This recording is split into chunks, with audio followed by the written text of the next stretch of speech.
If you're on print on demand or thinking about doing print on demand, there's 4 major categories of designs that you should know about. In this video, I'm going to explain what those 4 categories are and show you examples of them and show you the pros and cons for each of them. Let's go.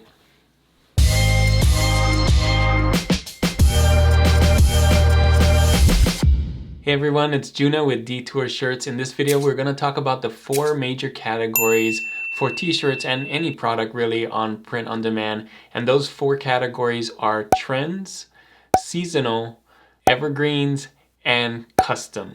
So these can encompass all the different ones that you're doing. Anything that you design will probably fall into one of these categories. And I'm going to explain each one so that you know the difference and why each one is good and why each one is bad. There's pros and cons for each of these, and I'll give you examples so that you can see what they are when you're designing yours. And they can kind of mash together too. So there can be trends that are seasonal, there can be trends that are evergreen, but I'm going to try and break them apart and show you the difference. So let's start with the one that's the most popular and the one that most people want to get into, and that is trends.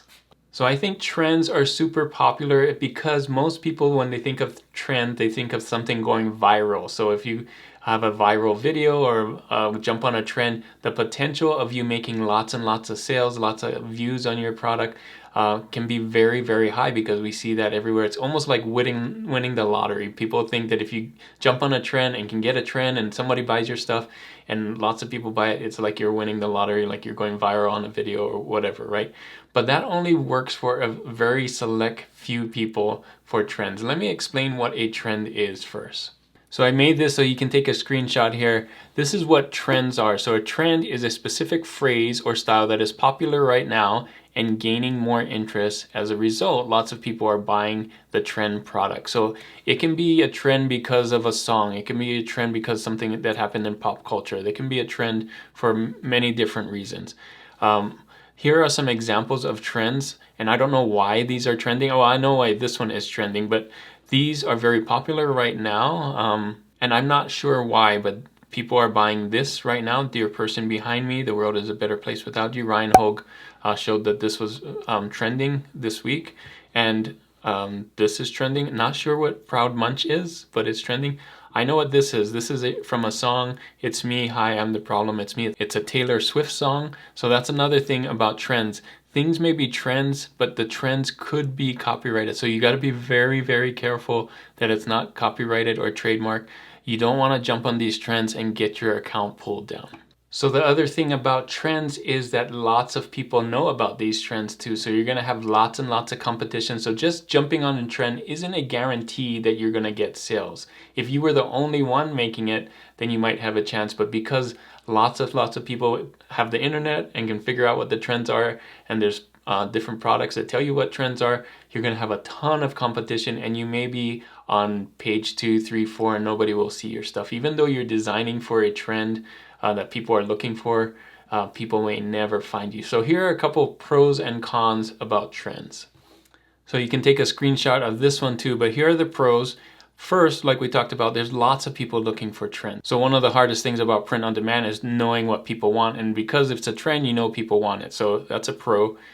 You also know the topic because you know the thing that people are looking for. It usually has a topic around it.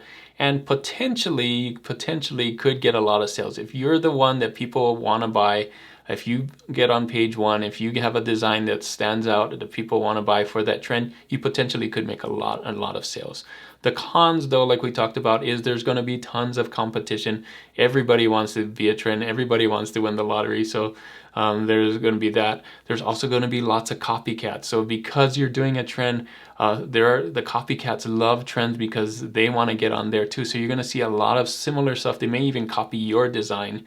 And there may be some trademarks and copyrights associated with this trend, like I showed you with the Taylor Swift song. That's copyrighted. Your design could get pulled down, as well as your shop could get pulled down. So very scary if you don't know what the trend is and you and just jumping on there, not knowing, not doing your research.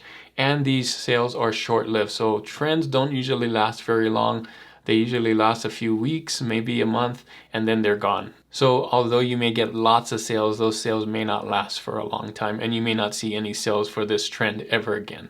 So let's talk about the next category, and that is seasonal. Seasonal stuff sometimes are combined with trends. Sometimes trends are trending because of something seasonal, which could be a holiday, could be a sports thing, could be something that happens every year around the same time. So let me give you some examples of what seasonal designs are. So seasonal designs is usually a topic that repeats at the same time every year. So it's usually holidays, but can be related to sports, school, weather, zodiac signs, whatever. It could be lots of other topics. But here are some examples. So Black History Month, right? St. Patrick's Day, Mardi Gras. It could also be summer. It could be spring. It could be something with school, 100 days of school, right? Or things like that. So it could be anything that's seasonal that only happens during a specific time of the year. So these are mainly the ones that I have on my calendar. If you haven't seen that, I'll put it right here. You can get it on my digital downloads. So the nice thing about seasonal over trends is that seasonals will repeat every year. So if you make a St. Patrick's Day design that sells well this year, it may also sell well next year and the year to come and the year to come. So unlike trends where trends will just go away, seasonal things can come back and get you some sales the next year. The other thing about seasonal though is that everybody knows all the holidays, so you will still get a lot of competition for this. You're gonna have to figure out a way to stand out with your seasonal designs. Maybe come up with a different phrase that's not already out there, use different colors, graphics, and so on. So let me give you the pros and cons for a seasonal design. So here's my pro and con list for seasonal designs. Now there may be more, but some of the highlights. So for pros, some people are looking for, we know that people are looking for seasonal designs to wear for those holidays, especially big holidays like Halloween and Cinco de Mayo and St. Patrick's Day. We know people want to buy t-shirts for that. So it's a known topic and real easy to find, and they're good next year, like I said. Some of the cons though is that there's still going to be a lot of competition. There's still going to be lots of copycats because copycats know that seasonal stuff do really well, so they may copy your designs, and you still need to look out for trademarks and copyrights if you're going to do that. So try really hard on making your own phrases so that you don't get those trademarks and copyrights, and you're only going to get sales for a couple of months and then not get sales again. So seasonal doesn't get you sales all year long. You're going to have a good month or so that you'll get sales for a specific holiday, and then you have to wait till next year. So that's one of the cons is they won't sell all year long. So speaking of getting sales all year long is a good segue to the next category, which is evergreen. So evergreen is called evergreen because it can last all the time, not just a trend, not something that's just gonna be there once. Evergreen designs can sell all year long. It will get you sales in January, mid of the year till December, right? And the nice thing about evergreens is that it can get you sales not only all year long, but year after year if you do a really good one. So let me show you some examples of what evergreen designs are. So here are some examples of evergreen designs. An evergreen design is a topic that can sell all year long or all year and any time of the year. This can include hobbies, occupations, funny sayings, food, age, and a lot of other topics. So here are some examples. This is a design of a monster truck. So monster truck's not just for January, not just for it's for the whole year. I love my girlfriend. You can love your girlfriend no matter what time of the year it is, right? And I'm not old, I'm classic. This is for someone that's old. They're gonna be old this year, next year, and whatever, and it doesn't matter. So these and many more are great examples of evergreen shirts that can get you sales all year long, especially if you do it right. Now the tough thing about evergreen is how to find the topics. So it's real easy to find holiday topics. It's real easy to find trending topics because there's lots of programs out there that will find it for you. But evergreen is so broad. There's so many hobbies. There's so many different occupations and so many things that you have to do your research and figure out which ones are a little more popular. And maybe you don't even want a super popular one. You may want something that nobody else has done. So those are kind of hard to find. So do your research, find a good evergreen one that will get you sales. And this goes with research as well as just trying things out. So you're gonna have to put yourself out there. Maybe try this evergreen topic. If it doesn't get you sales, try another evergreen topic. And if that does get you sales, then do more and more of that one, right? So evergreen can be a good one, but it's also kind of difficult to find the right evergreen topic that will get you sales all year long. So here's my short pros and cons list for evergreen designs. Again, pros sales all year long instead of just a little bit of at the front of the year or a couple months. There is less competition because less people know how to find the right evergreen stuff. And you potentially could find a niche that nobody's doing. So this is like a secret evergreen niche that you'll get constant sales if nobody knows what it is. But the cons is there's not as many sales at once. So if you care about getting lots of sales, Evergreen isn't doing that. Unless you got one that's really good, but typically not. And they're harder to find on topic. So you're gonna have to do some research. You're gonna have to do some trial and error and all of that. But it can pay off. So the last category is one that I don't typically do because it's really hard to do on Amazon, and that is custom designs. So custom designs can happen in two ways. I've heard this one where people will go out to restaurants or businesses and ask them if they could make a t-shirt for them. And so you can make a t-shirt design around a restaurant or a business and have them buy it through Amazon or have them buy it through yourself through print on demand. And that's one way where you don't have any competition, but you're going to have to do the legwork and make sure that you find that client. And this can be very, very profitable because you could get one for a major business, that has many different parts around the country. Imagine if you are doing designs for McDonald's, which they probably would never do, but imagine every McDonald's in America bought t-shirts from you, right? So this can be very powerful if you found a restaurant like a chain or something, or a business that has multiple locations that they're buying all your t-shirts from you.